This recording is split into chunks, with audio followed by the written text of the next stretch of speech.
pronto, estamos aí. Boa tarde a todos e a todas.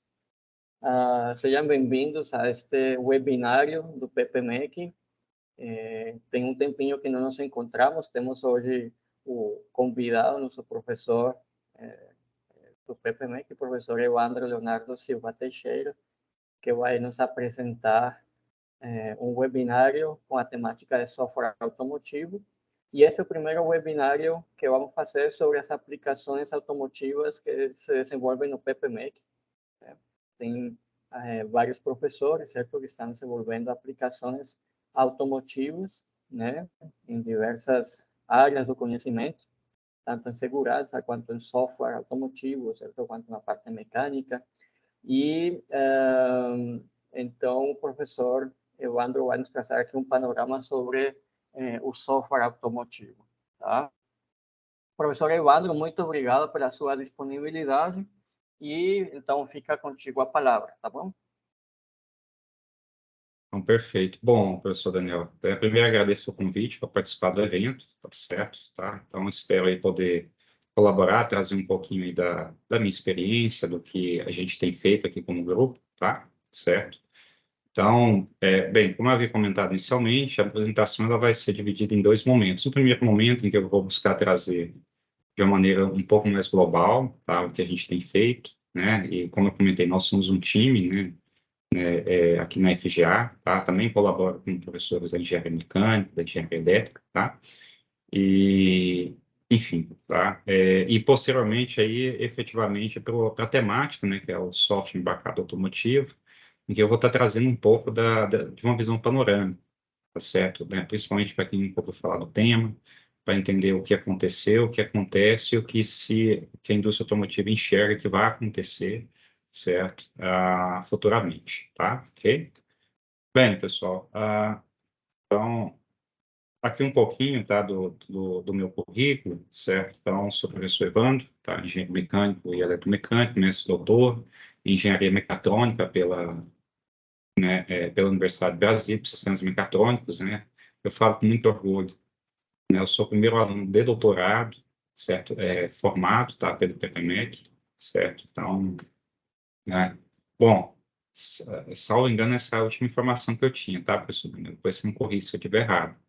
Né? Eu formei em 2012, eu acho que eu sou o primeiro aluno de doutorado por ano, tá? Então, bom, também tive a oportunidade de fazer o doutorado part-time na Universidade de Cranfield, tá, na Inglaterra, certo? Atualmente eu leciono na disciplina de eletrônica veicular, né, sensores e transistores, né? Quem está lecionando hoje é um colega meu, o professor Rafael, tá?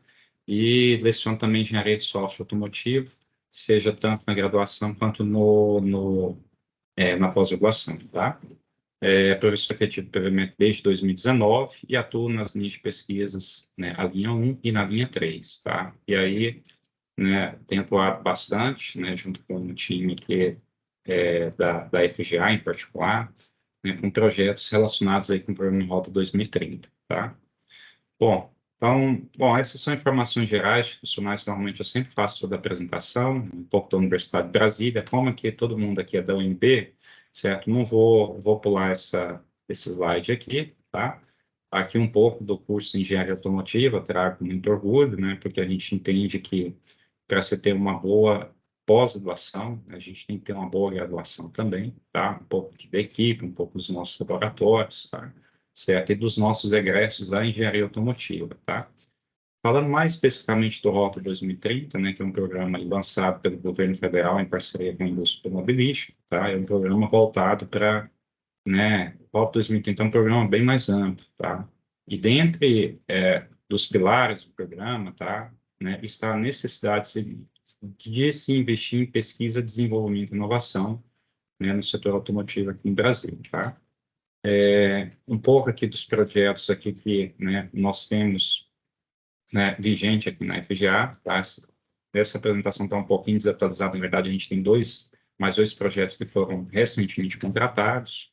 Eu vou trazer um pouquinho, né, desses projetos, e aí o professor Renato vai me desculpar, porque eu acabei não colocando aqui um pouco, viu, professor Renato, o BMS adaptativo, né, ele é um dos projetos que foram contratados esse ano, então talvez esteja um pouco desatualizada a apresentação, tá? O primeiro projeto aí foi o Seguro Alto, né, que foi contratado lá em 02 de 2021 a 02 de 2024, período de vigência de 3 anos, tá? O objetivo é desenvolvimento de funções ADAS, considerando as particularidades da malha viária brasileira. É importante dizer que todos esses projetos, né, que eu vou apresentar para vocês, um pouquinho de cada um deles, certo? São projetos necessariamente que têm vínculo com empresas do setor automobilístico, tá? Essa é uma exigência, né, naturalmente da agência de fomento, tá? Então, que se formam o que a gente chama de parcerias, né? E aí, a partir dessas parcerias, enfim, né, se estabelece uma proposta de projeto de pesquisa, desenvolvimento e inovação, e aí você começa a trabalhar em cima, tá? Certo? Então, bem, o projeto Biogás é um projeto, né, de 03/2021 a 03/2024, tá? Com o objetivo de desenvolvimento de um protótipo motor a biogás para veículos comerciais, tá? Tem com empresas parceiras a Caoa Shell, a Bosch e a VL, e CPs, USP, UNB, o FSM e o IPT, tá? O projeto ESC5 começou um pouco mais tarde, né? Um edital também diferente, tá? 10 de 2021 a 10 de 2024, ao desenvolvimento de algoritmos de estratégia de controle para a função de controle eletrônico de estabilidade. Nesse nós temos, né, como ICT, UNB, empresas parceiras Stellantis, Pirelli, Continental e a Multitech. O projeto SUSPIESH também foi contratado no mesmo período que o ESC5, tá? Né, cujo objetivo é o desenvolvimento de um amortecedor eletrônico, uma barra estabilizadora ativa para funções avançadas de segurança veicular. Tá? Temos como ICPs o USP-UNB, empresas parceiras, Stellantis, Vector, Continental, Marelli, e assim sucessivamente. Tá? O projeto TSI, que é um projeto bem interessante, tem como parceira aí a Volkswagen, né? A Porsche, a VL. O objetivo é o estudo exploratório sobre injeção direta, né? Em particular no modo estratificado para motores Flowflex, tendo como parceiros USP, UNB e IPT. Tá? O VHF Urbano, né? Um projeto estruturante, né? Cujo objetivo é realmente desenvolver um veículo, né? Projeto de implementação de um veículo urbano leve híbrido flex, tá? Bem, nós temos esse conjunto de redes CTs e de empresas parceiras, né? Projeto BMS adaptativo, certo? Coordenado, né, pelo meu colega, pelo professor Renato, tá?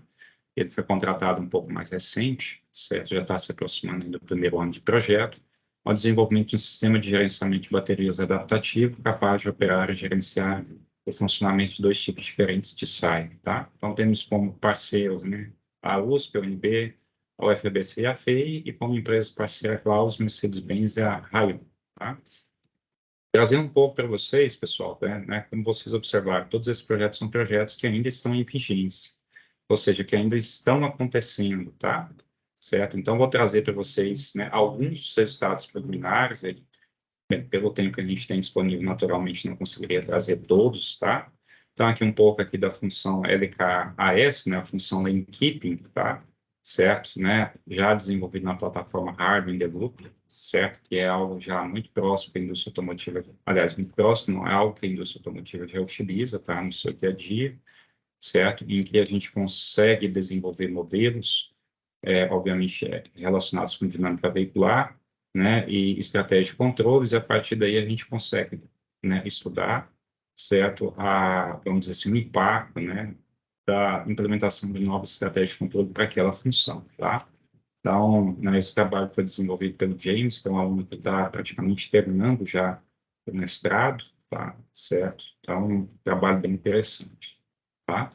Então, aqui um pouco aqui, né, ainda do tempo do projeto Seguro Alto, tá? Nós temos aqui 2 veículos de pequena escala, que nós utilizamos para fazer testes, né, específicos em um ambiente muito controlado. Então, nós temos uma equipe de alunos de graduação e pós-graduação, tá? Que desenvolveu, né, todo o veículo de pequena escala do zero, aproveitamos literalmente só a parte, o invólucro desse veículo, né, e o hardware dele, para fazer toda a parte eletrônica, software e assim sucessivamente, tá? Então, né, esse veículo vem equipado com um sistema de câmeras, tá? Com câmera estéreo, né, com a GPU, que é uma Z-Box, e com radar automotivo, que é utilizado hoje em veículos, que é um radar da Continental, tá? Bem, aqui foi um teste que nós fizemos um veículo plataforma, nós instalamos um radar automotivo, tá? E um atuador no sistema de frenagem do veículo, para testar a função AEBS, que é a frenagem automática de emergência, tá? Aqui um pouco do projeto Pesquisim, né, coordenado pelo meu colega, pelo professor André Murilo, certo, né? Professor que, né, também é professor do PPMEC, né, há pouco tempo, né, que ele pediu descansamento, mas continua colaborando e muito, tá? Então, bem, eu vou passar aqui só algumas para vocês verem aqui, tá? Talvez não vai ficar muito bom aí para, né, durante a apresentação, mas o objetivo aqui desse projeto, né, é literalmente desenvolver um simulador, né, dinâmico veicular, tá? Então, esse é um simulador estático, e a ideia é o quê? É que a gente consiga, né, desenvolver novas estratégias de controle para a função controle eletrônico de estabilidade, tá? Então, aqui, mostrando aqui, né, a questão da ECU, né, de frenagem, né, quando ela estiver ligada, desligada, tá? Passar aqui por conta do nosso tempo, e aí com ela ligada aqui, tá? Então, vocês observam que nós temos um cockpit, que é um ator, né, uma tela aqui para trazer imersão, né, para o condutor. Observe que aqui está aparecendo aqui, né, certo? Então, todo um trabalho aí feito, certo, né, para se utilizar esse recurso para a gente inserir o que a gente chama de driving the loop, né, que é a percepção do condutor em relação àquela funcionalidade automotiva que foi desenvolvida, tá? Certo? Deixa eu ver aqui. Bom, aqui um pouco também do teste, já fazendo integração com o hardware da Continental, tá? Para a função controle eletrônico de estabilidade, certo? Então, né, então mostrando aí, né, as manobras com, né, com controle eletrônico de estabilidade, né, hora desligado, hora ligado, nesse caso aqui está ligado, tá? Então, gostou de sonhar, papi? Gostei. avançando aí um pouco mais, um pouco aqui dos nossos eventos que a gente Atualizado, pronto. sempre tem apoiado, né? Tá?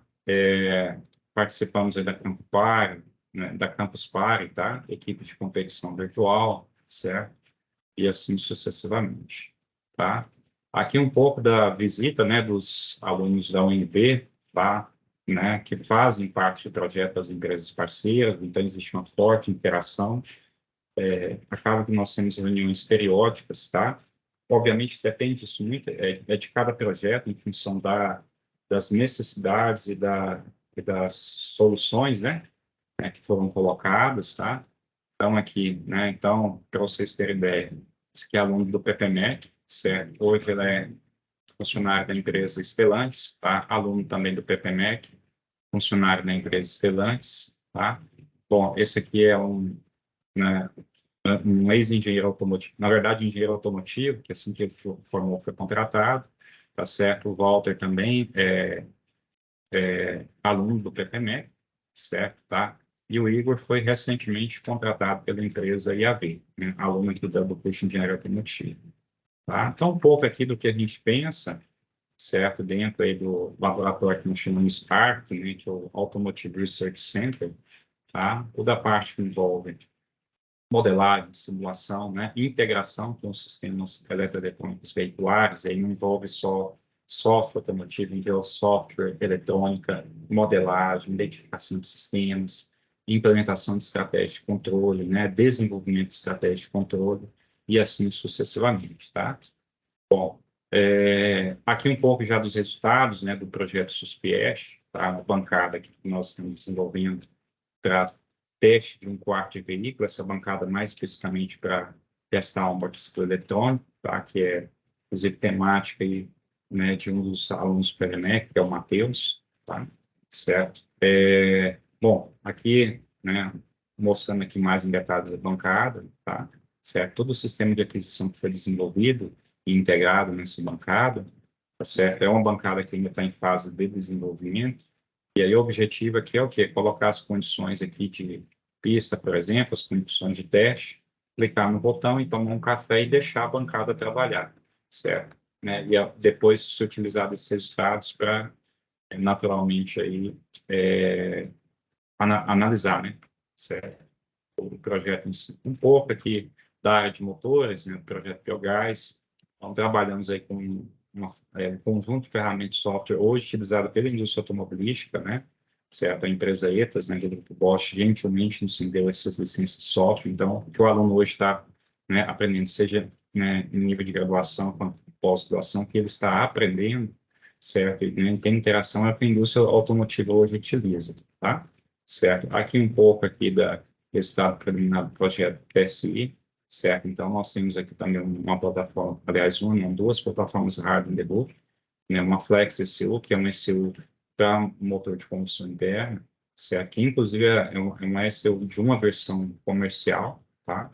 Então, os alunos conseguem desenvolver toda a parte de software automotivo, colocar nessa ECU e testar, certo? Integrado, por exemplo, com a plataforma LabCar. Bom, aqui um pouco aqui das reportagens do projeto Seguro Alto, tá? Uma reportagem que saiu, né? Foi, salvo engano, no ano passado, tá? Né? Eventos que fazem parte mesmo do desenvolvimento do projeto, então a gente busca não só estar desenvolvendo, estar na reunião com as empresas parceiras, mas a gente busca também uma maneira da gente dar satisfação à sociedade, do dinheiro público que está sendo empregado, né? Nós temos também seminários internos, tá? E aqui envolve a interação dos alunos, né, com as empresas parceiras. Então, as empresas, normalmente, quando a gente está precisando de um treinamento especial numa ferramenta de software, quando a gente está precisando, enfim, fazer uma integração, certo? Ou uma apresentação de resultado parcial do projeto, a gente chama as empresas parceiras, certo? E aí a gente faz essas apresentações, tá? Bom, aqui foi uma visita que nós fizemos, né?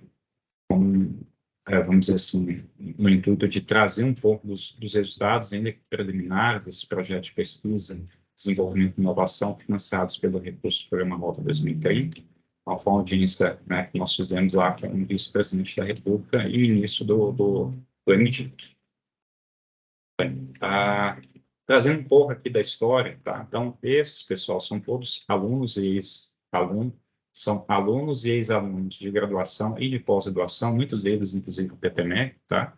Certo? Por exemplo, caso aqui do Pedro, tá? Caso do Roberto, são todos alunos de mestrado, tá? Caso do James, que foi, né, o mais recentemente contratado, tá?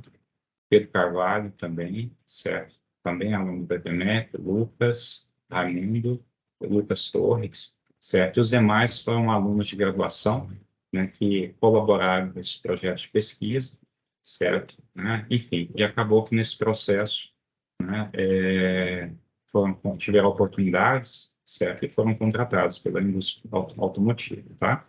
Então, trazendo um pouco aqui o panorama, tá? E aí, finalizando essa apresentação, que durou até mais do que eu havia planejado, tá? Então, né, temos 7 projetos em execução, 2, na verdade, isso aqui já está um pouquinho desatualizado, pessoal, peço desculpas, né?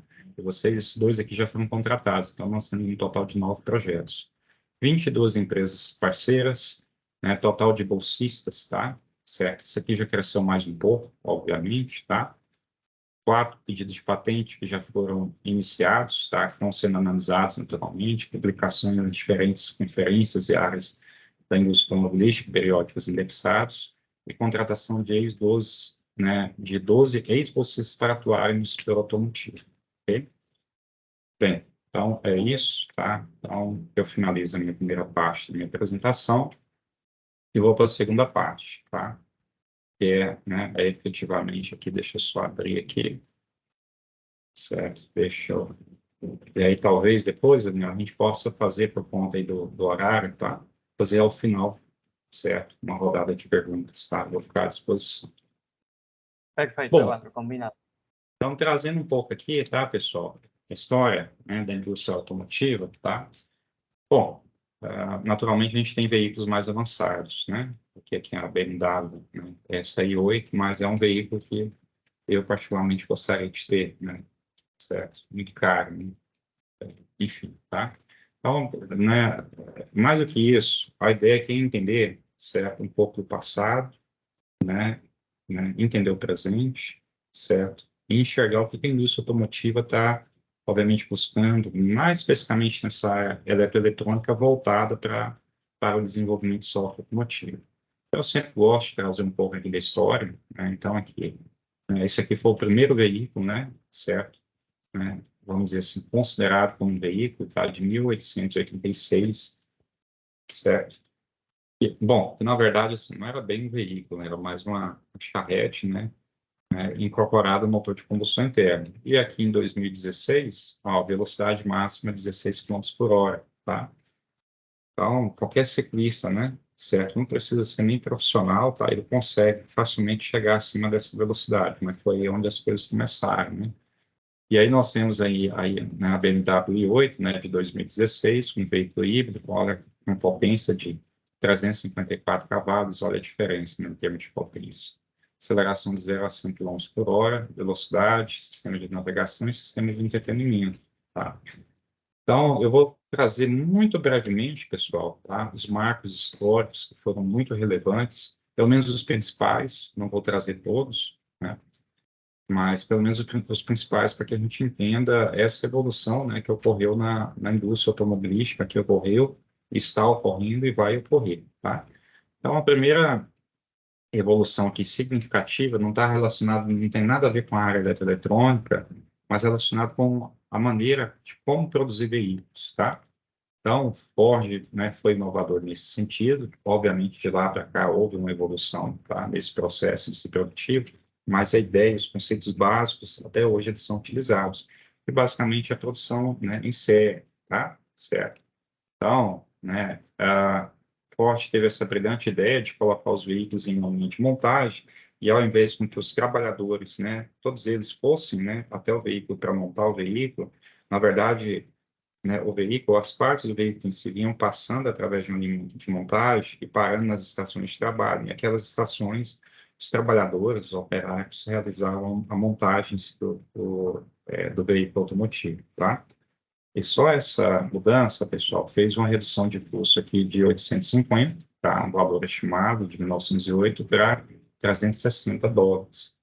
Só, mas isso é muito pouco. Não, tem que pensar na inflação. De lá para cá, obviamente, a inflação aumentou significativamente esse valor, tá? E, quer dizer, na prática, você reduziu, né, um bem de consumo que todo mundo gostaria de ter, mas pouquíssimas pessoas tinham acesso, e reduziu ele para um terço, tá?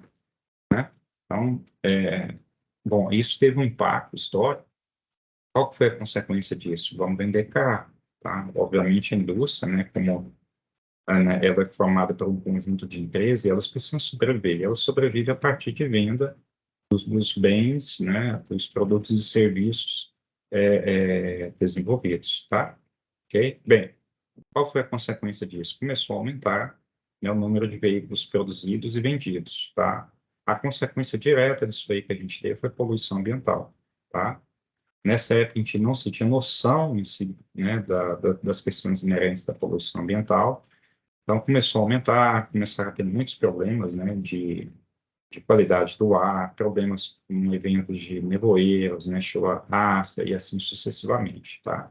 Aí mais ou menos aí na década de 50, 60, tá? Certo? Né?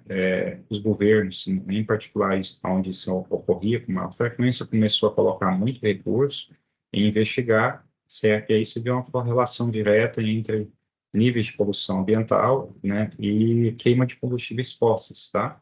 Certo? Bem, né? Então, e aí se enxergou logo, falou, opa, né, os veículos em si, certo, né, a gente precisa rever essa questão aí da poluição ambiental relacionada com veículos. A partir de lá veio surgindo agências regulamentadoras, né, aliás, agências reguladoras, tá, né, dentre elas aqui o CARB, né, certo, né, aliás, o Air Resource Board, tá? E aí, basicamente, essas agências, né, reguladoras, elas visavam, assim, colocar metas para que a indústria automobilística tivesse que alcançar, obviamente, essas metas sempre relacionadas com redução de níveis de emissões, tá? Pessoal, de lá para cá isso não mudou. Aliás, mudou no seguinte sentido, que essas metas, elas estão cada vez mais apertadas, certo? Então, enfim, tá?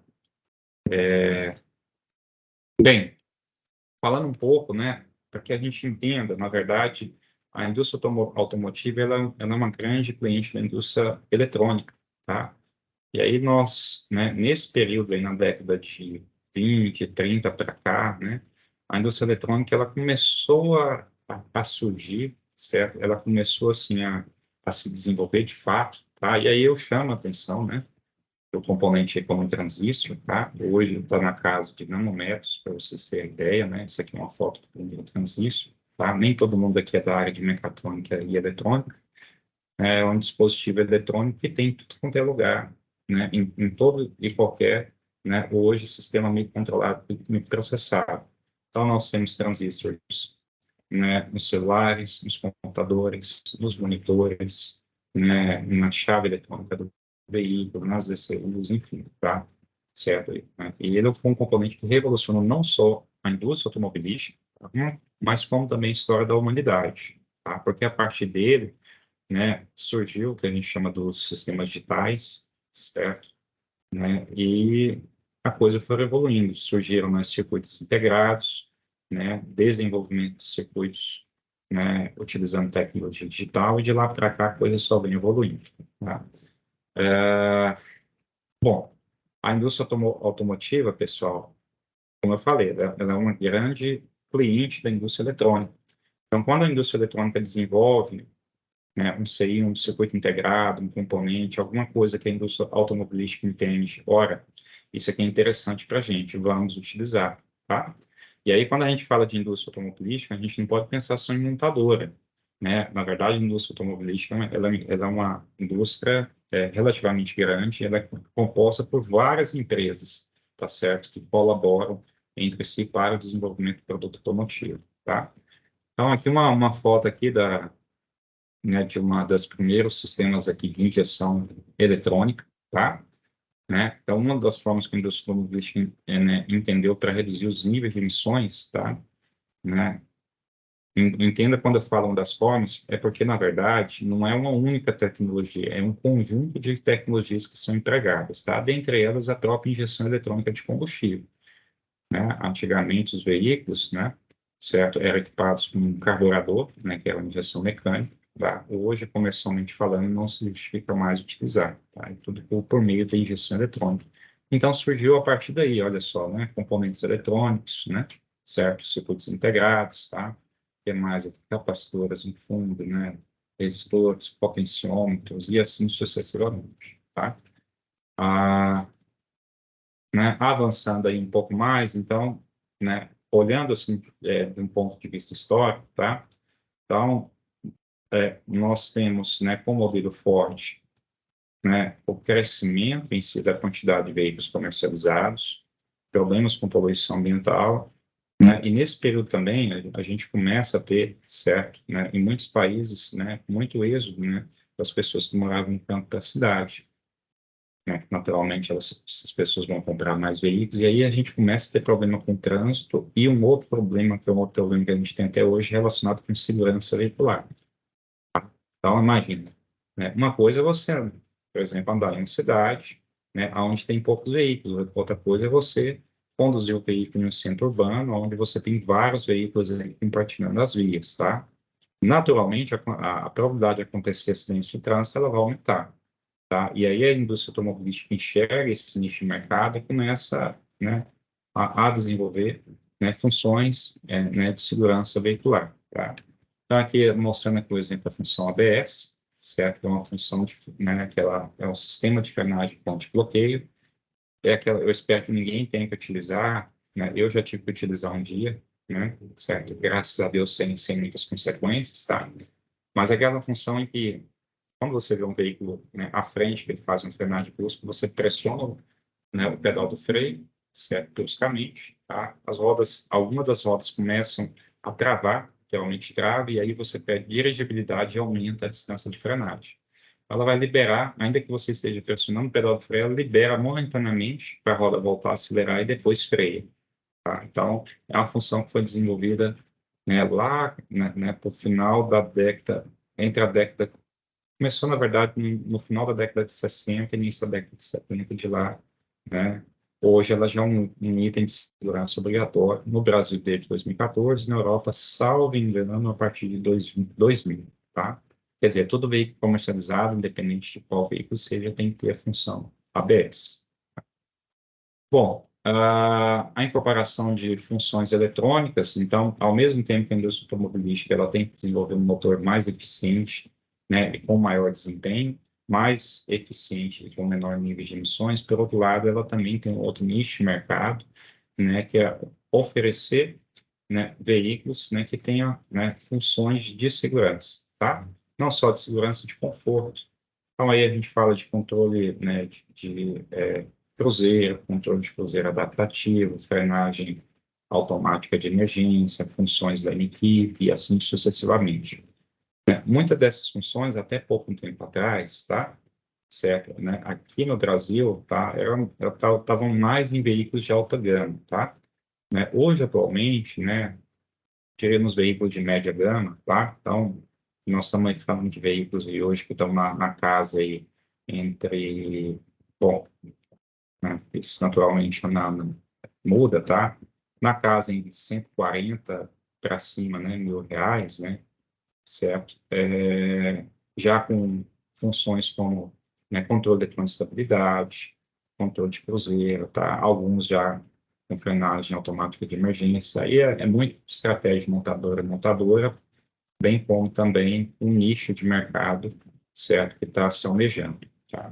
Então, começou nessa época, tá? Certo? Então, falando aqui, ó, de 2002 a 2010, então a indústria automobilística ela começa a investir muito em sistemas ADAS, tá? Né? Essas siglas ADAS vêm de Sistemas Avançados de Auxílio à Condução, tá? Entenda o seguinte, o que a gente precisa entender, na verdade, assim, à medida que o número de veículos vai crescendo, né? Certo? E a gente precisa de mais e mais a gente acaba utilizando mais e mais o veículo, é natural que os condutores eles fiquem mais distraídos no processo de condução. Então, esses sistemas eles vão buscar tornar a segurança, desculpa, a condução mais confortável e segura, tá? Certo? Então, vão buscar principalmente atuar naquele momento ali em que o condutor, por exemplo, né, ele se distrai, tá? Certo? Então, aqui exemplo aqui de função como controle de cruzeiro adaptativo, frenagem, né, autônomo de emergência, né, park assistance, né, assistência de estacionamento e assim sucessivamente. Claro que essas funções, elas envolvem aqui, né, a incorporação de componentes eletroeletrônicos e componentes de software, tá? Não tem como ser diferente, certo? Então, buscando aqui mostrando, né, eu diria assim, que da década de 70 para cá, esse crescimento, pessoal, tem sido exponencial, tá? Por quê? A indústria automotiva é uma indústria altamente competitiva, certo? Você vê para o mesmo segmento de mercado, tá? E aí, quando a gente fala de um segmento, a gente pode pensar SUVs. Você tem, né, praticamente todas as montadoras, elas oferecem algum modelo, certo? Que está mais ou menos ali naquela mesma faixa de preço, tá? Para que o cliente possa naturalmente adquirir. Então, a competitividade, ela é muito acirrada, tá? Então, né, naturalmente, uma empresa, ela quer vender a maior quantidade de veículos que ela conseguir, né? Ela sobrevive a partir disso, tá? Então, aqui um pouco aqui da plataforma Golf, né, de 98 a 2010, para trazer para vocês, né, um pouco assim do ponto de vista histórico, para vocês verem a quantidade de componentes eletroeletrônicos, nesse caso aqui, né, de ECUs, tá, e mensagens, tá? CAN é uma rede automotiva, então nós temos lá de 98 a 17, 2003, 35 ECUs e 2010, 49 ECUs. Então, a ECU a gente pode entender como um sistema computacional que controla um determinado subsistema automotivo. Você tem um ECU para controle do motor, você tem um ECU, por exemplo, para controle da transmissão, certo? Né? Para veículos, por exemplo, com transmissão automática, CVTs e assim sucessivamente, tá? Você tem ECU, por exemplo, para controle da direção, né, e muitas outras. Você tem um ECU para controle do sistema eletrônico de frenagem e muitas outras ECUs, dependendo, obviamente, do veículo e o quanto você estiver disposto a pagar por isso, tá? Então, mostrando aqui um pouco da evolução da arquitetura eletrônica, então, aqui na década de 50, olha só o que nós tínhamos de fios, não vou falar nem componente eletroeletrônico, não, tá? E olha o que vem acontecendo ao longo da história, tá? A quantidade, a arquitetura eletroeletrônica ela se tornando extremamente complexa, muitos componentes eletroeletrônicos, muitas funções integradas, ou seja, é uma função que depende, a sua execução depende da execução de funções que estão em outros subsistemas automotivos, o que torna ainda a complexidade ainda maior, tá? certo? Porque a gente tem visto, né, retirada de componentes eletrônicos e a incorporação de, aliás, retirada de componentes mecânicos e a incorporação de componentes eletroeletrônicos, ok? Bom, trouxe de uma maneira breve, um pouco aí por conta do prazo, do horário que nós temos, tá? De maneira panorâmica, um pouco da evolução histórica, tá? E agora eu vou, né, trazer um pouco para vocês, certo? Né? Aqui um pouco relacionado com o software embarcado automotivo, tá? Bem, primeiro que a gente tem que entender, né? O desenvolvimento de software automotivo, ele serve a um propósito, tá? Né? Ele, na verdade, o objetivo final é desenvolver alguma funcionalidade, tá? Então, o desenvolvimento de software em si, nunca é software, somente software. Ele sempre está atrelado com alguma ECU, com alguma funcionalidade, com algum atuador, ou com um conjunto de atuadores e sensores, e assim sucessivamente. E é onde eu quero dizer para vocês o seguinte: o desenvolvimento em si do produto automotivo, que é muito mais do que software, atende um conjunto imenso de requisitos, tá? E aqui eu estou trazendo, né, alguns desses requisitos: demanda do cliente, requisitos legais, redução do consumo, maior conforto e segurança, e o próprio custo de venda, tá? E muitas vezes esses requisitos, eles estão correlacionados. Então, você puxa de um lado, e aí você descobre o outro, e vice-versa, tá? Você mexe em um, você vai mexendo no outro, por exemplo, tá? Por exemplo, se eu aumentar, né, demais a redução do consumo de combustível, pode ser que eu sacrifique, normalmente, né, em algumas situações, eu acabo sacrificando, por exemplo, a potência, né, que o motor é capaz de integrar, e vice-versa, tá? Bem, trazendo um pouco, né, do que vem a ser um sistema, né, um subsistema automotivo, trago para vocês aqui do sistema de gerenciamento motor e os seus componentes, certo? Obviamente, nem todos os componentes, né, porque na verdade ele deve estar um pouco mais complexo, tá? Então, aqui é um motor de combustão interna, nós temos sensores aqui, né, como sensor de temperatura do motor, sensor de posição da árvore de manivela, sensor de oxigênio, né, atuador de marcha lenta, já não é mais utilizado desde o acelerador eletrônico, tá? Sensores para medir, né, a temperatura do ar de admissão, a pressão do ar de admissão, né, na verdade, medir a pressão no coletor de admissão, para medir a temperatura do ar de admissão e a posição da válvula borboleta. Por que se precisa desses sensores? Para estimar a massa de ar admitida. A partir dessa estimativa de massa de ar, é esse do motor, certo? Que é esse componente aqui, como se fosse o computador que gerencia o funcionamento do motor de combustão interna, tá? Né? E a partir de um conjunto de componentes softwares, né, que envolve device drivers, né, drive dispositivo, envolve estratégia de controle, envolve camadas de software, envolve sistema operacional, tá? Mais especificamente sistema operacional em tempo real, certo? Vai estabelecer qual que é a massa de combustível que tem que ser injetada, tá? A partir daí formar a mistura, adentrar, ser admitido no motor e, obviamente, aí realizar a conversão de energia química em energia mecânica, certo? Do trabalho, tá? Então, do ponto de vista, para vocês entenderem um pouco da complexidade de um subsistema como esse é considerado um dos mais, se não talvez o mais complexo, aí há controvérsias, tá? Ele tem diferentes requisitos e necessidades, até mesmo do ponto de vista de desenvolvimento de componentes de software, por exemplo. Todos esses cálculos, né, que eu comentei com vocês, então, a ECU, ela mede a massa de ar admitida, estabelece qual é a massa de combustível a ser injetada, certo? Né? E realiza, né, a injeção de combustível, tá? E, obviamente, então, né, então tudo isso, né, esses cálculos, está correlacionado com a rotação do motor. Se a rotação aumenta, a SO do motor ela tem um tempo bem menor para realizar, né, esses cálculos, para vocês terem ideia aqui, tá? Com rotações, né, mais elevadas, tá?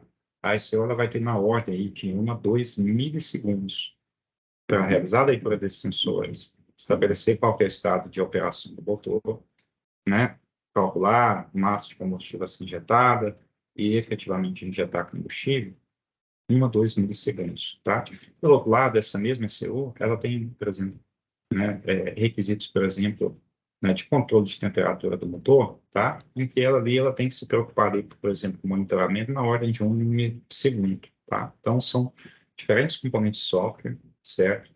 Aliás, né, muitas vezes até componentes de software semelhantes, mas que tem diferentes requisitos, tá? Então, cabe, naturalmente, quem trabalha com engenharia de software automotiva, entender, enxergar, colocar isso no papel, né? E, obviamente, trazer uma solução para aquela funcionalidade, nesse caso aí, para o sistema de gerenciamento motor. Tá?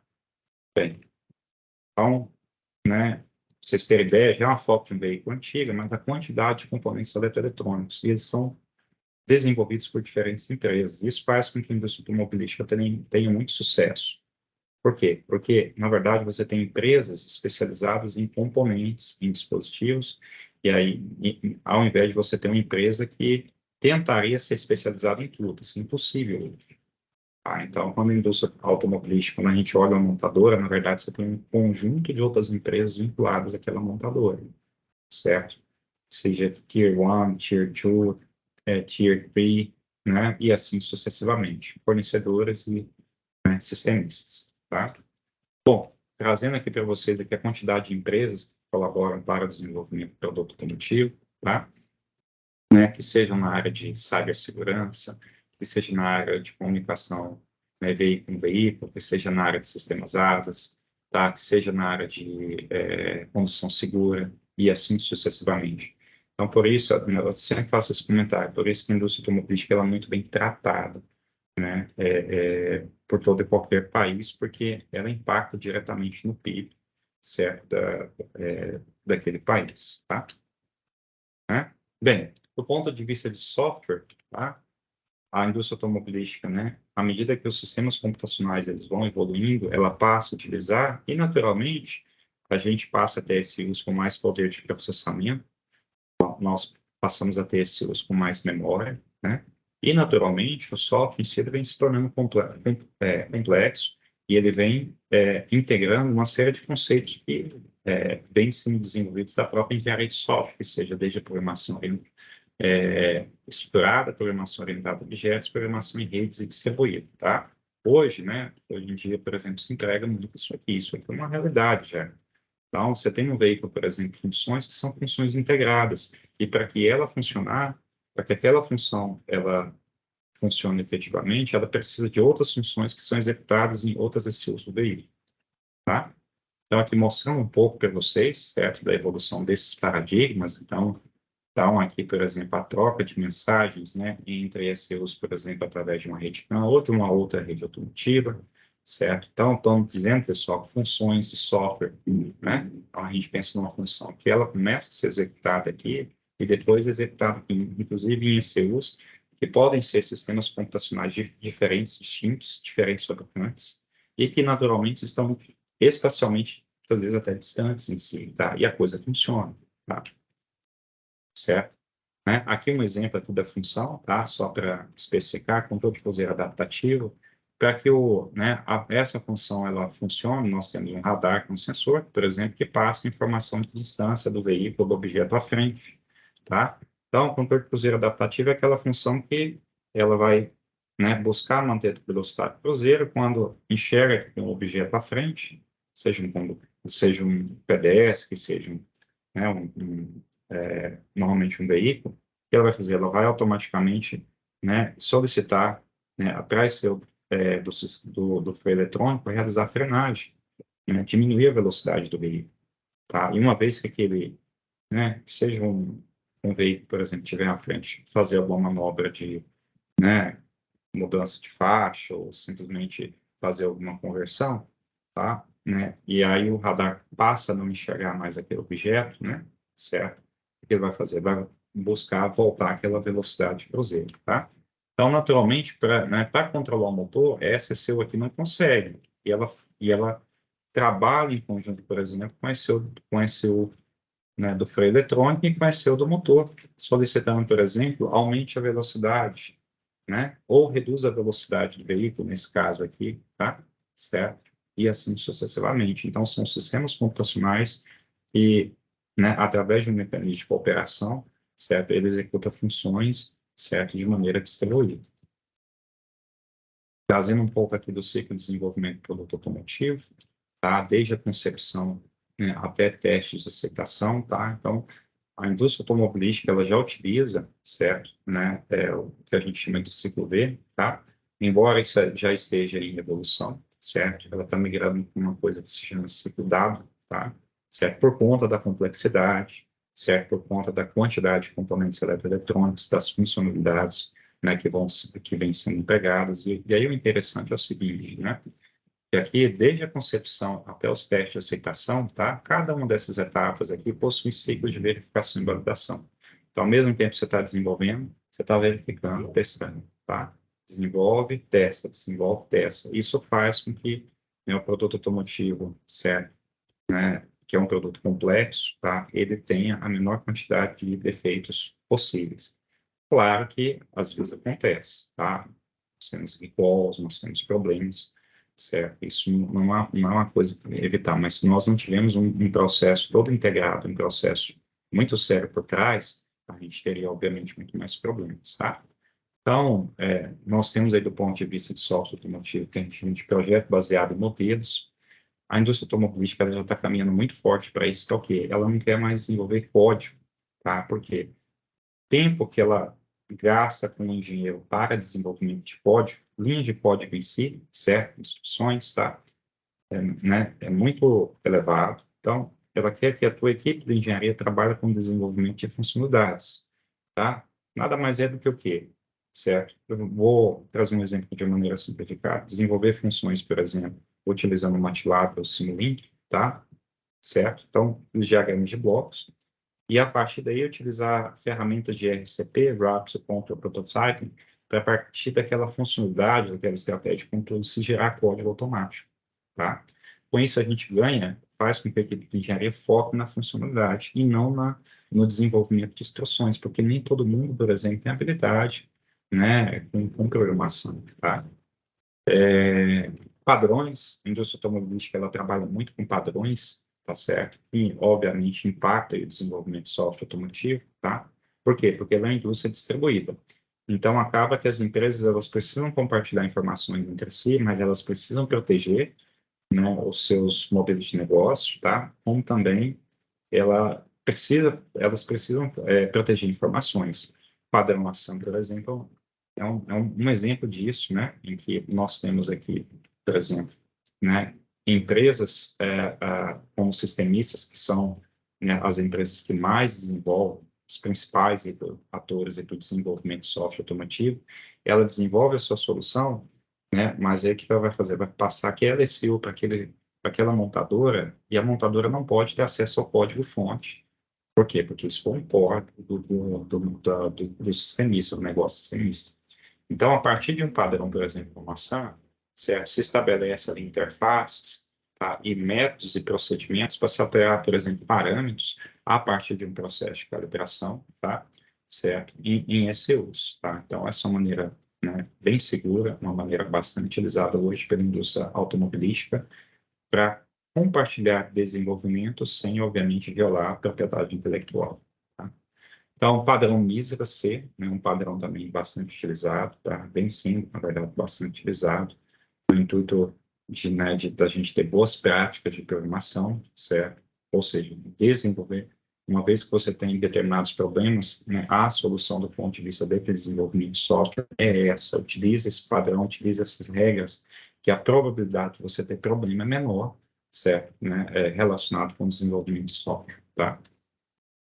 O próprio padrão OSEC BDX, um padrão que surgiu lá em 93, tá certo? Né? Hoje ele é regulamentado por meio da ISO 17356, tá? É um padrão ainda hoje utilizado, embora ele está sendo substituído pelo padrão AutoSAR, tá? E aí o importante é que esse padrão permite com que né, ele já é muito baseado em reutilização de software, em componentes de software, tá?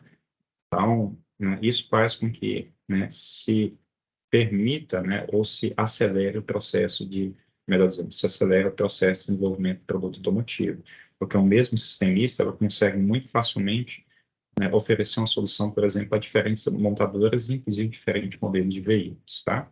Então, passando, bom, como a gente está um pouco avançado aqui na hora, eu vou passar mais rapidamente, padrão AutoSAR, tá? Que é uma iniciativa para a padronização de componentes de software, tá? Hoje a indústria automotiva está investindo muito no padrão AutoSAR, tá? Que é evitar, né, esse acoplamento rígido, né, entre software e hardware, tá? E aí, né, a gente colocar aqui o desacoplamento, e aí eu consigo mais facilmente passar essa aplicação de software eventualmente para outras ECUs e eventualmente até para outros subsistemas automotivos, tá? Para vocês terem ideia, a quantidade de empresas, né, que colaboram aqui com o padrão de SAR. Bom, aqui também de padrão de SAR, né, mostrando, né, aqui os componentes de software, né, aqui o Virtual Functional Bus, certo? E assim sucessivamente. Bom, para a última parte aqui da nossa apresentação, tá? Peço desculpas aí né, por estar um pouco, enfim, que a gente já está aí praticamente no limite do nosso tempo, tá? Trazendo um pouco, né, do que está acontecendo, né, tendências tecnológicas atuais e futuro. A indústria automotiva, ela também cuida muito do processo em si, do processo de fabricação, e aí ela, né, também ela está investindo muito em indústria 4.0 e indústria 5.0, tá? No intuito de tornar não só o projeto em si, produto automotivo, mas o processo, tá? Certo? Mais eficiente, mais flexível e buscando aí, obviamente, a customização em massa, tá? Uma outra tendência, né, tecnológica, a virtualização do processo de desenvolvimento, aquilo que eu mostrei para vocês, o simulador automotivo, tá? Ao invés de eu vou testar, por exemplo, controle de transmissabilidade, que é uma função que, né, que quando a gente vai testar ela, existe um certo risco, tá? Eu consigo testar ela no laboratório, olha que interessante, em um veículo com cockpit, certo? Com a visualização. Então, né, esse processo é meio que algo que não tem volta, tá? De se investir cada vez mais em sistemas computacionais mais avançados, em tecnologia, para se testar, né, não só desenvolver, mas se testar, né, funções de software, né, em laboratório, tá? Então, comunicação V2X, tá? É uma outra coisa que a indústria automobilística também está investindo muito forte, que é a comunicação veículo com veículo, veículo com, né, com infraestrutura, veículo com pedestre. Tá? Um dos motivos para se fazer isso é aumentar a segurança veicular, em particular para que haja comunicação, em particular naqueles momentos você está fazendo uma conversão, por exemplo, você não está vendo o pedestre, está, né, aqui atravessando a faixa, o teu veículo recebe um alerta dizendo, olha, ali tem um pedestre, e aí você, obviamente, freia, né, porque ele vê, tá? Então, e, obviamente, também para implementar o que a gente chama de sistema de transporte inteligente para tornar o nosso trânsito mais seguro e mais eficiente, tá?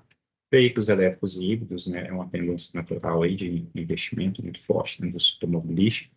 Cada país tem uma solução, ela não é única, tá? E não existe uma única solução para um determinado local, né? Então, o Brasil, por exemplo, dimensões continentais, né, a gente acaba passando, as nossas soluções também são diversas, embora eu acredito aí, é uma percepção minha aí, que é uma tendência natural para a gente ir mais para a solução híbrida, né, a etanol, né? Aumenta a conectividade veicular como uma forma de se alcançar os mais jovens, né, que talvez não são tão fascinados assim pelo veículo, né, como o pessoal, por exemplo, da minha idade, embora não seja tão velho assim, tá?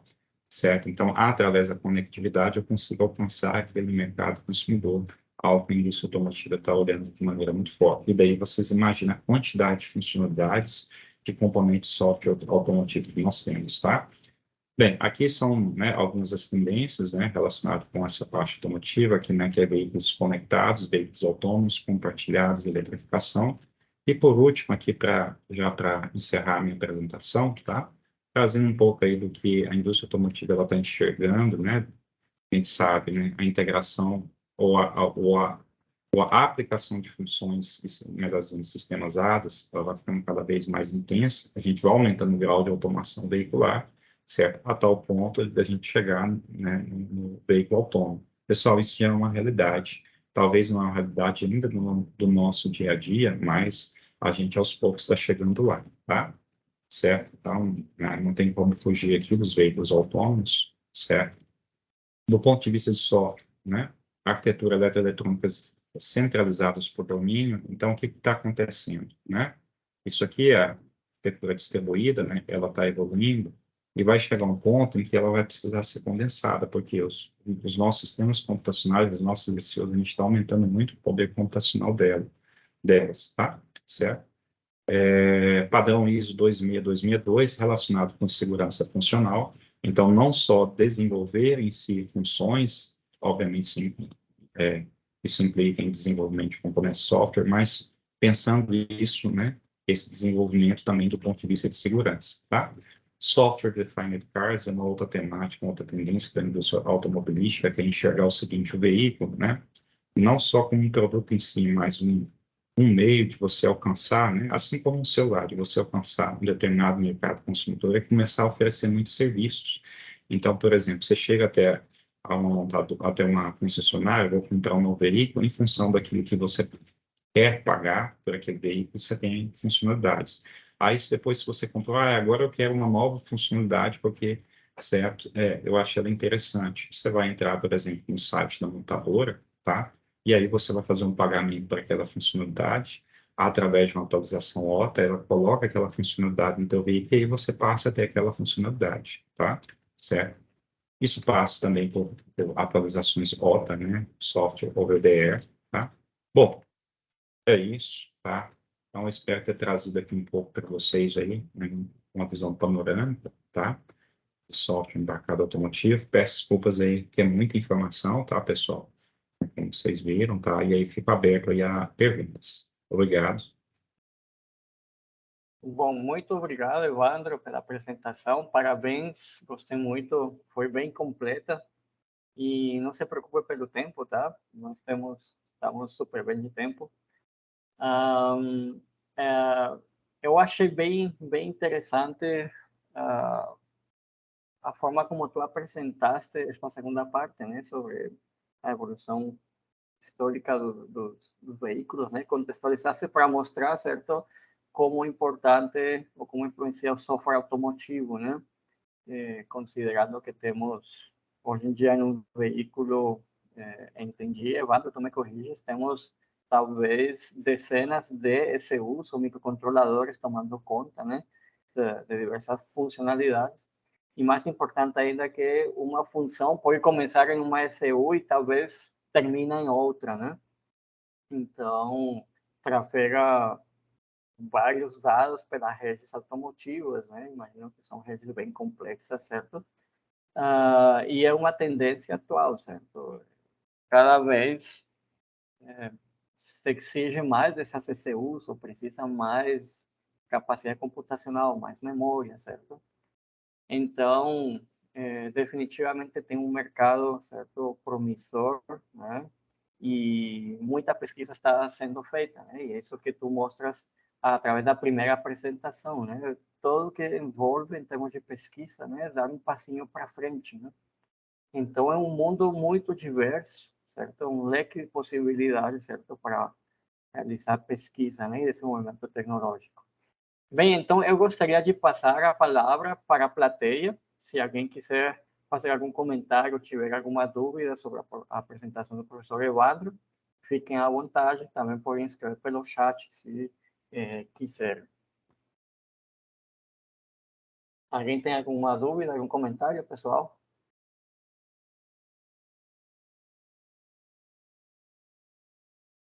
Não sejam tímidos, pessoal. Enquanto vocês vão... Sim, Christian. Eu queria perguntar para o Evandro e talvez para você também, professor, com base na situação atual, em tudo que a gente viu, né, na apresentação agora e na situação atual, os recentes fatos aí sobre carros automotivos, autodirigidos, perdão, Autônomos. quando vocês acham que eles vão ser uma realidade no Brasil? Assim, porque a gente tem carros autônomos rodando em algumas partes do mundo, né? Mas são poucos, né? São poucas regiões, assim, tem toda uma questão de legislação, né? E aí, sei lá, acho que a título de curiosidade, assim, quando vocês acham que isso vai acontecer aqui no Brasil? Queres começar, Evandro? Tá, bom, Christian, boa tarde, tá? Bem, a tua pergunta é uma pergunta bem interessante, tá?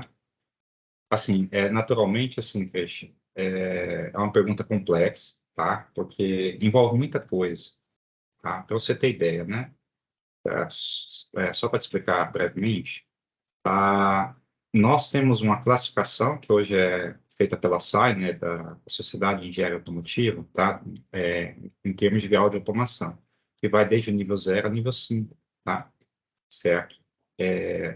Bem, obviamente o 0 é que não tem automação nenhuma, tá? E o 5 é o veículo que você já não tem mais volante, você não tem mais pedais, e você não precisa se preocupar, né? Você simplesmente aperta um botão, coloca ali a tua trajetória, né? Aperta um botão e vai tomar o teu café e o veículo vai chegar até aquele local, tá? Então, esse é um processo, não só aqui no Brasil, mas em todo o mundo, tá?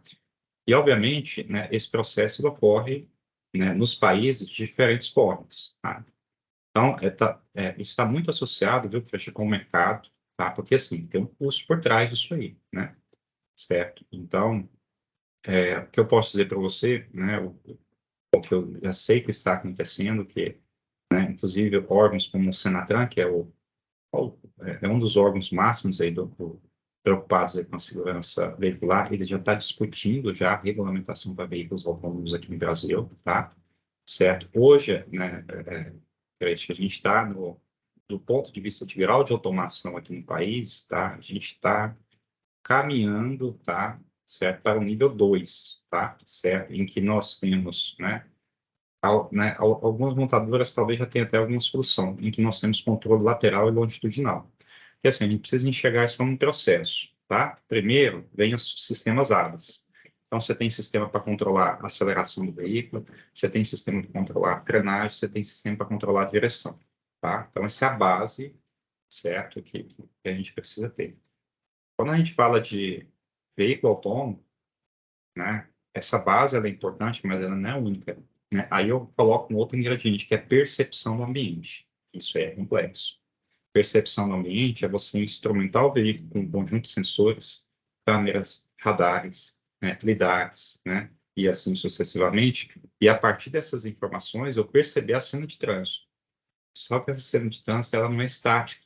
Porque à medida que você vai conduzindo, ela está mudando, ela é dinâmica.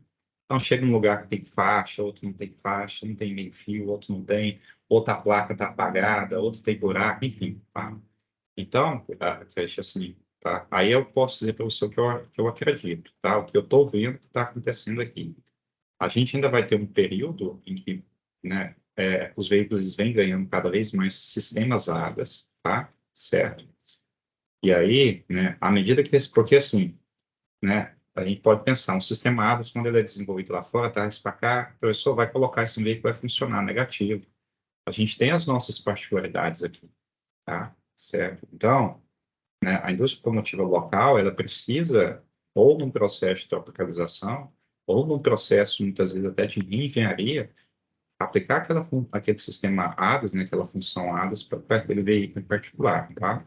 Então, assim, Cristiano, se você queria uma data, infelizmente essa data não tem, tá? Mas o que eu posso dizer para você é o seguinte, que a gente está criando essa base, certo? Porque você colocar um veículo autônomo na rua, né, o risco é muito elevado, tá? De acontecer um acidente, né? Outras coisas estão se discutindo em nível de governo, né? A questão de regulamentações, né, como eu coloquei, tá? Questões jurídicas também. Então, tem muita coisa aí acontecendo. Mas ainda não tem essa data, infelizmente, tá? Certo? Acredito que aqui no nosso mercado vai demorar um pouco mais chegar, até mesmo por conta da complexidade do nosso trânsito. Você tem lugares, por exemplo, você não tem sinal de internet, você não tem faixa, as estradas estão todas esburacadas. Então, como que o veículo vai se comportar nesse cenário? Então, é muito sério. Bate, eventualmente machuca alguma pessoa, e aí?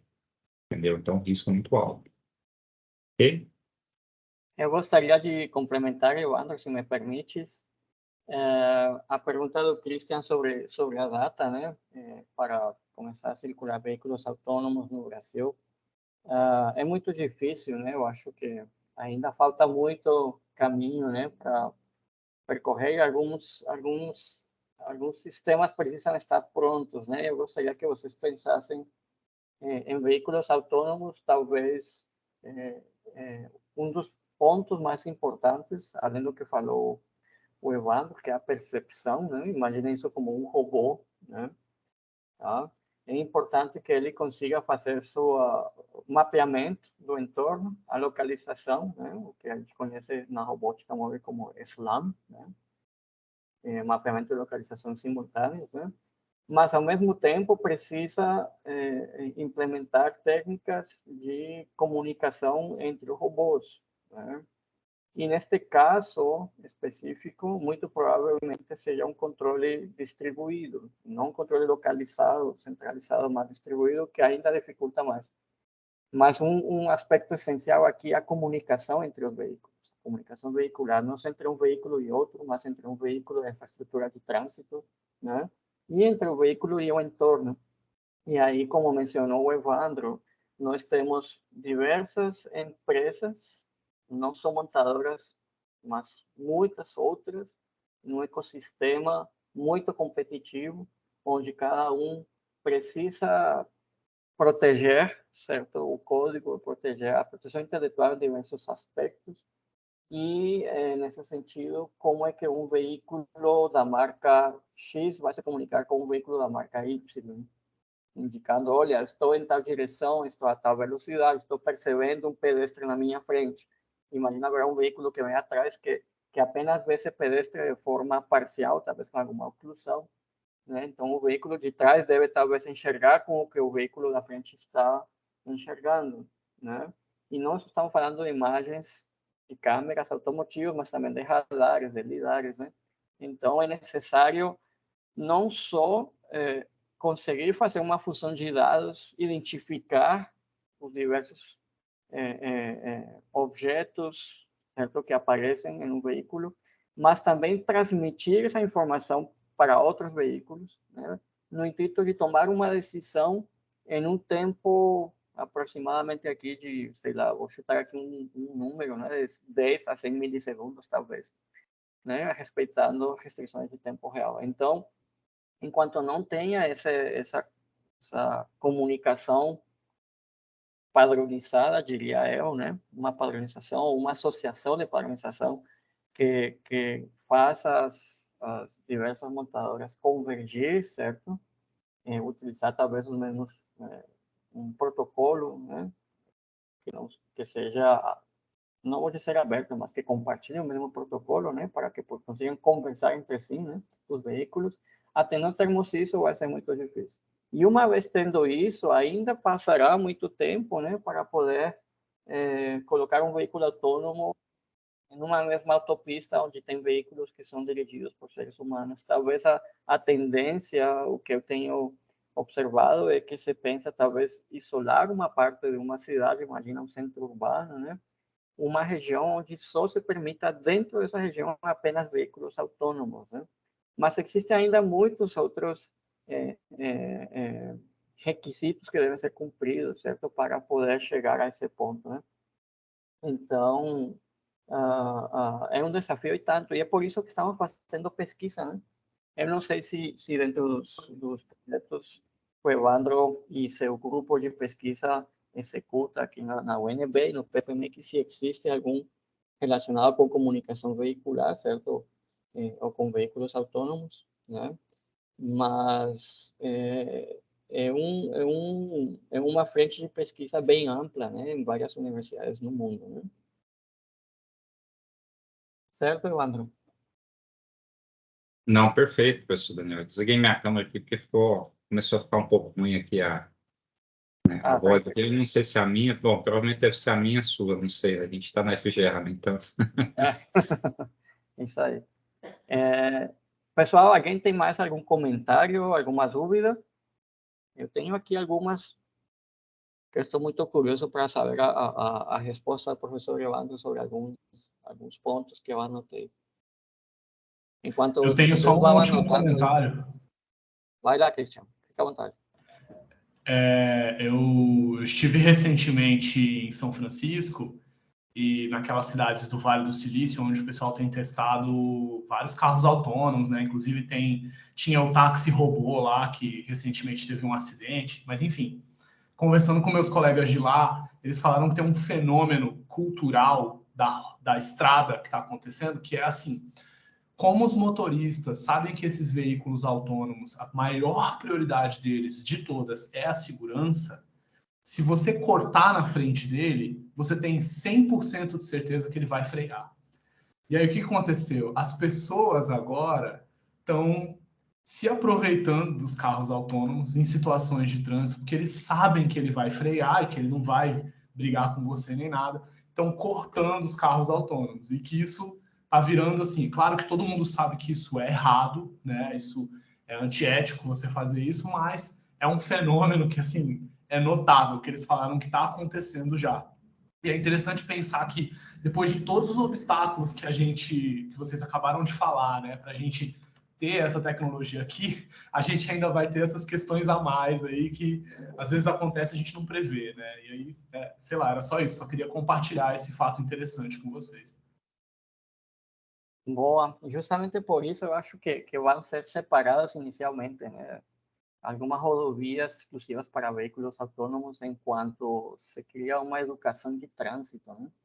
Ou enquanto todo mundo começa a usar veículos autônomos, né? Mas existirá vários aspectos aí e imagino que será um interstício aí de várias décadas, né? Enquanto passamos de um veículo dirigido por um humano para veículos autônomos, se é que chegamos a esse ponto, né? De querer todo mundo usar um veículo autônomo, né?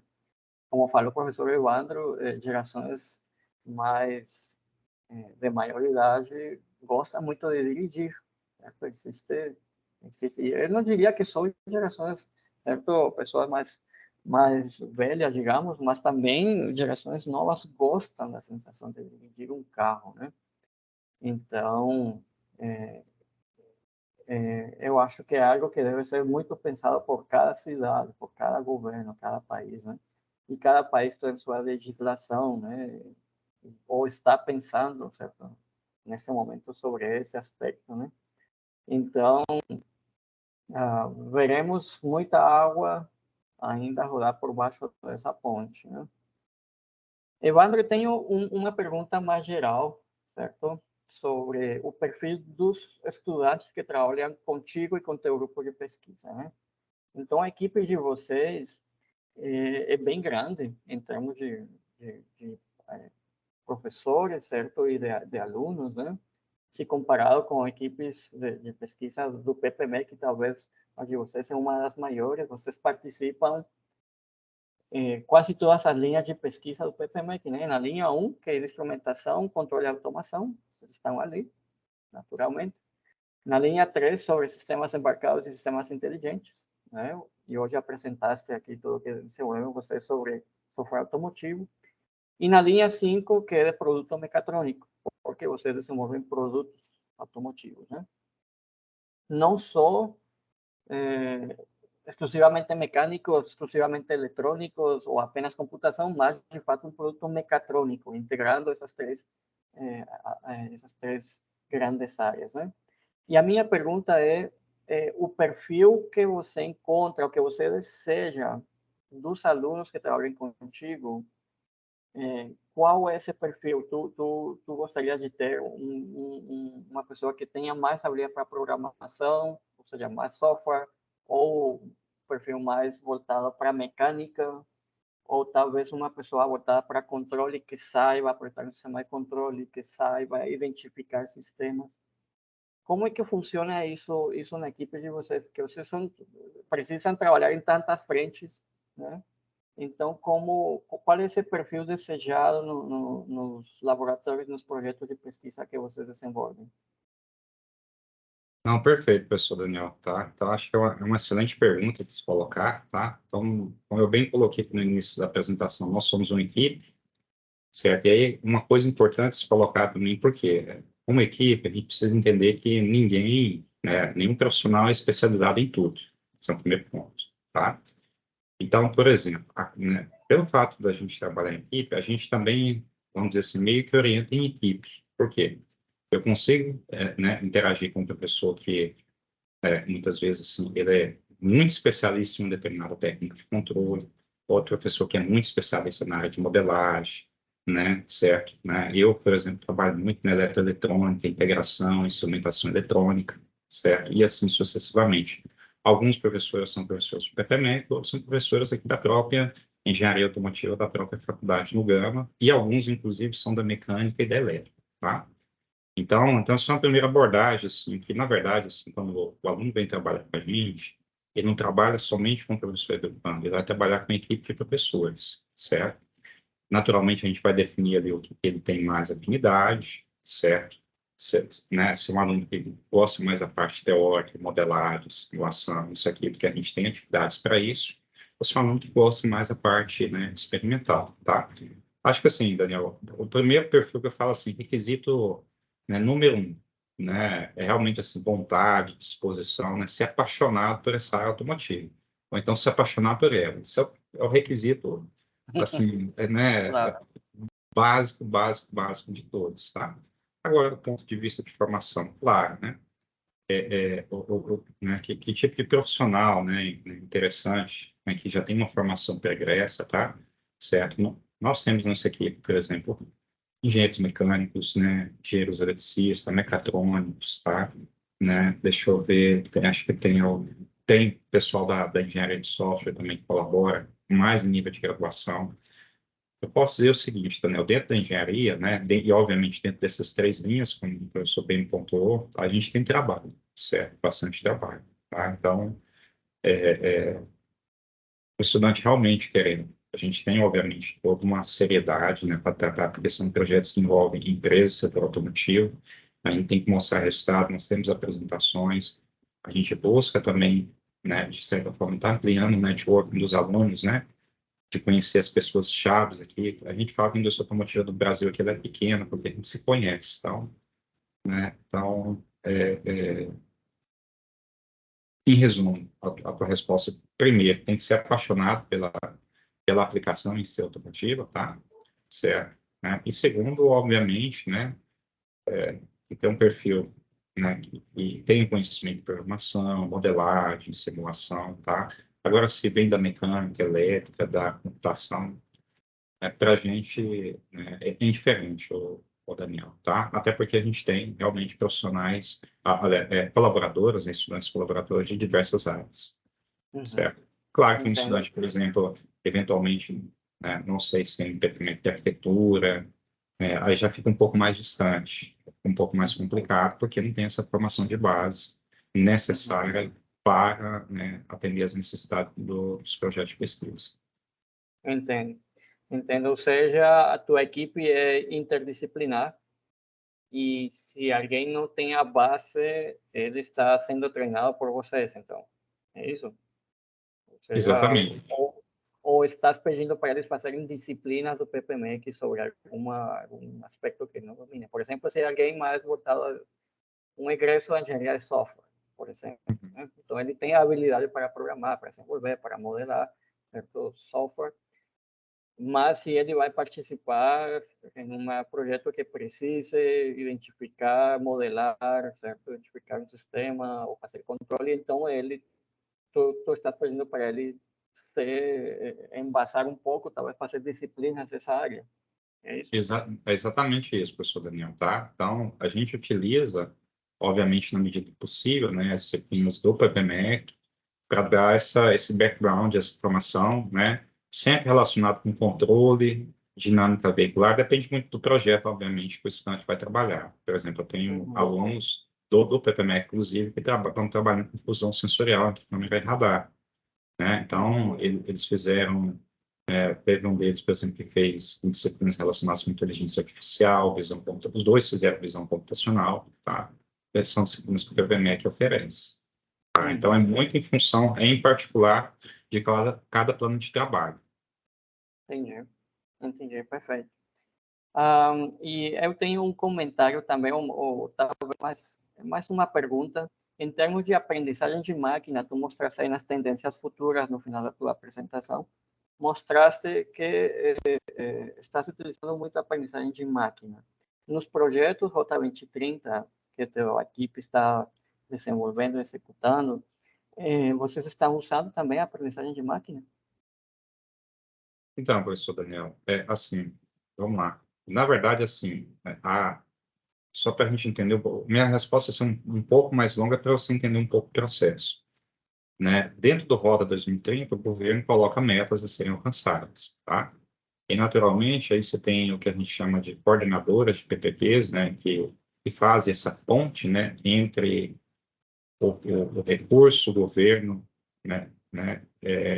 E aí lança editais, obviamente se formam equipes aí em universidades para concorrer a esses editais, tá? Hoje, por exemplo, uma dessas agências que fomenta, a Fundep, ela fomenta muito projeto na área de sistemas ADAS, por exemplo. Sistemas, na verdade, não só ADAS, mas sistemas relacionados com segurança veicular, tá? Então, a aplicabilidade são diversas, tá? Por exemplo, uma das necessidades que a gente tem agora, a gente teve um projeto agora aprovado, agora, a última chamada foi de 01 de 2023, que é o SecCom, foi contratado agora na metade do mês de outubro, tá? A gente tem uma necessidade, por exemplo, de integrar sensores no simulador de dinâmica veicular, tá? Então, assim, as possibilidades são enormes, professor, tá? Então, a gente enxerga, a questão da aprendizagem de máquina, como uma técnica, enfim, em que eu vou utilizar para solucionar um determinado problema. Problemas nós temos vários, tá? Agora, as soluções é que, são complicadas. Tô entendendo. Ou seja, utiliza-se como uma técnica, talvez não para processar direto aí no veículo enquanto ele estivesse andando, mas, por exemplo, para identificar um modelo, poderia usar, ou para fazer fusão de dados, esse tipo de coisa. Entendi. E imagino que nas câmeras automotivas, não sei se no radar, para identificar objetos, identificar de uma cena, identificar o que é um pedestre, o que é um ônibus, o que é um veículo, talvez esteja sendo usada já uma rede treinada, uma rede neural, provavelmente, já treinada, Exato, só para... Funciona dessa maneira? A câmera te entrega a esse grau de detalhes a informação? Então, vamos lá. O radar em si, o radar que a gente utiliza hoje é um radar comercial da empresa Continental, tá? Ele já tem internamente ali algoritmos de clusterização para identificar objetos. Ele não identifica tão bem quanto a câmera, mas ele identifica, por exemplo, pessoas, ciclista, e te dá o grau de probabilidade de identificação, que a matriz dele, obviamente, é bem menor do que de uma câmera, tá? Bem, quando a gente fala para sistema de câmera, aí a complexidade, obviamente, ela é bem maior. Então, no radar, eu consigo já essas informações por uma rede câmera, Então, eu não preciso... Agora, na parte de câmeras, aí não tem jeito, pessoal. Aí tem que... Na prática, o que acontece? Você tem uma GPU por trás, que seja uma ECU ou que seja uma unidade à parte, com, vamos dizer assim, muitas técnicas de processamento de imagens, relacionadas com visão computacional, machine learning, enfim, muito disso aí para se extrair informação das cenas, das imagens capturadas, por assim dizer, tá? Aí realmente já é um pouco mais aberto, é um pouco mais, mais flexível. Não flexível, mas assim, está aberto ainda, isso não é um problema fechado. Então, é uma solução assim como o radar. Radar, você vai lá, compra, instala, você vai utilizar isso. E usa, Isso, você entendendo como que você configura ele, como que você comunica com ele, você já está utilizando ele. Agora, quando parte para sistema de câmeras, aí não. É muito, muito interessante. Então, aí ainda tem muito espaço para ser trabalhado, E ainda se for funcionar com lidar, que entendo eu, Evandro, que o lidar economicamente, certo, é muito caro, mas ele seria o melhor digamos, dos instrumentos para fazer uma percepção do ambiente, porque além de ter boa resolução, ele tem um bom alcance, É isso mesmo? Então, pessoal, o lidar, como bem colocado, ele é muito caro. Nós chegamos até a olhar pelo projeto Seguro Alto para tentar adquirir um lidar, enquanto um radar automotivo que a gente comprou em quantidade, ele custou, obviamente, para desenvolvimento, para produção ele custa um pouco menos, tá? Salvo engano, acho que foi 4.000, 5.000 reais. Um lidar, o de base, ele partia de 30 mil reais. Então, assim, o custo realmente começa a partir de 30 mil reais. Tá? Nossa. Então, o custo começa a aumentar muito. Tá? Claro, Então, encarece muito o custo do próprio veículo, aí você pensa nisso para colocar isso no veículo, Aí, se a gente colocar num Quid, por exemplo, daqui a pouco ele está chegando a R$ 200.000, né? Tranquilo, né? E não é só o sensor, é todo o software, a própria intelectual que está em torno dele, né? Para poder Exatamente, usar. exatamente. Então, Evandro, mudando um pouquinho de assunto sobre os projetos que vocês estão executando, eu entendi que todos eles são voltados mais para veículos de pequeno porte, ou eu entendi mal. Alguns dos projetos podem ser aplicados, por exemplo, para ônibus, caminhões, ou veículos maiores. Então, professor Daniel, acho que é uma boa pergunta, né? Assim, eu mostrei ali o do veículo de pequena escala, porque, obviamente, ele é um ambiente muito controlado. Então, ali a gente até brinca assim, né? Não que eles devam fazer, eles podem queimar, pode bater, não vai acontecer nada, tá? Uhum. Assim, vamos dizer assim, isso está muito correlacionado com que os parceiros, as empresas parceiras, têm esses projetos em si, eles partem de uma ideia, né? Que vai sendo colocado na mesa e ele vai sendo discutido com as empresas parceiras. Então, não é um projeto só que as ICTs, né, as universidades, né, eles construíram, tá? Então, eu diria assim, hoje, né, assim, a gente, né, deixa eu ver, dos projetos, só o BMS adaptativo, que é uma aplicação, né, mais específica que eles estão pensando para veículos comerciais, tá? Para desenvolver o sistema de gerenciamento de baterias, tá? Mas para veículos comerciais ainda não, tá? Mas, né, que na verdade está faltando um pouco de fôlego também, né? Então, porque a equipe está bem Claro, sobrecarregada, tá? Por conta entendo. dos Uhum. compromissos que nós assumimos. Mas não faltam Uhum. ideias, né? Enfim. Entendi. Igual poderia se estender essas aplicações para motocicletas, né? Como já discutimos alguma vez com algum projeto, né? Alguma proposta, né? Então, funções Uhum. ADAS para motocicletas, né? Também muda um pouco, né? Mas é necessário, certo, avançar nesse aspecto, né? Imagino que para uma motocicleta é mais difícil ainda incorporar esse tipo de tecnologia, porque encarece mais, né? Como já tínhamos discutido nas nossas conversas anteriores, né? Mas quando o governo exige às montadoras, às fabricantes de motocicletas, elas certamente vão precisar ter pronta essa tecnologia para adaptá-la, né, a uma motocicleta, né? Frenagem automática também, né? Então, e futuramente comunicação veicular também, né? Se pensamos numa motocicleta, né, autônoma, né, ou andando junto com veículos autônomos, né? Vai ser necessário também estabelecer essa comunicação, né? Então, é, é um campo que tem muito por ser trabalhado ainda, né?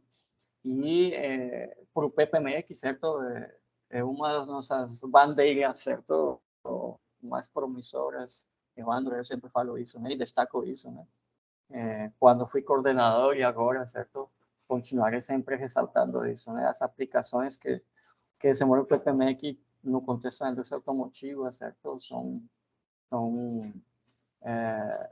são promissoras, né, para o programa, para a UNB, certo, para a universidade, para o DF, certo, e para a indústria nacional, né? Então, mostra aí a interação com empresas e diversas ICTs, mostra a importância e a relevância, certo, que tem esses projetos de pesquisa, né, para a indústria nacional, né? Então, eu acho que se não termos mais perguntas por parte da plateia, podemos nos encaminhar para o encerramento do webinário, pessoal. Alguém tem algum comentário?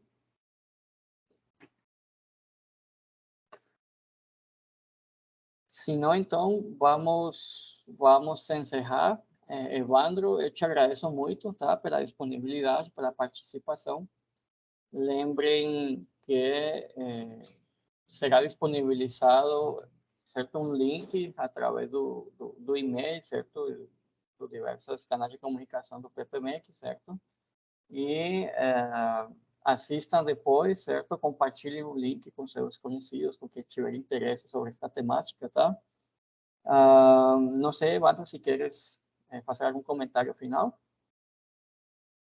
Então, professor Daniel, primeiro agradeço pelo convite para estar participando, tá? Então, é uma honra, tá? Eu tô sempre à disposição, certo? Né? Eventualmente até para algum aluno, né, que queira conhecer aqui o time, né, que queira vir tomar um café aqui com a gente aqui, ó, quiser colaborar é melhor ainda, tá? Então, né, sintam-se, né, convidados aqui para conhecer, né? Então, o time, como eu falei, nós somos uma equipe, não trabalho sozinho, tá? Eu trabalho com equipe, né? Certo? Tá? Então, como eu falei, mais uma vez agradeço, viu, Daniel, a oportunidade, fica à disposição, tá? Então, no próprio site do PPMEC tem, ó, enfim, os meus contatos, tá? Então, acho que também não tem muita dificuldade, qualquer dúvida também pode perguntar para o professor Daniel. Tá? Faltou lá no final da apresentação os meus contatos, mas fica à disposição aí para estar tirando eventuais dúvidas. Certo, Evandro. Então é isso aí, pessoal. Muito obrigado a todos pela participação e até a próxima, tá bom? Tchau, tchau, Legal. pessoal.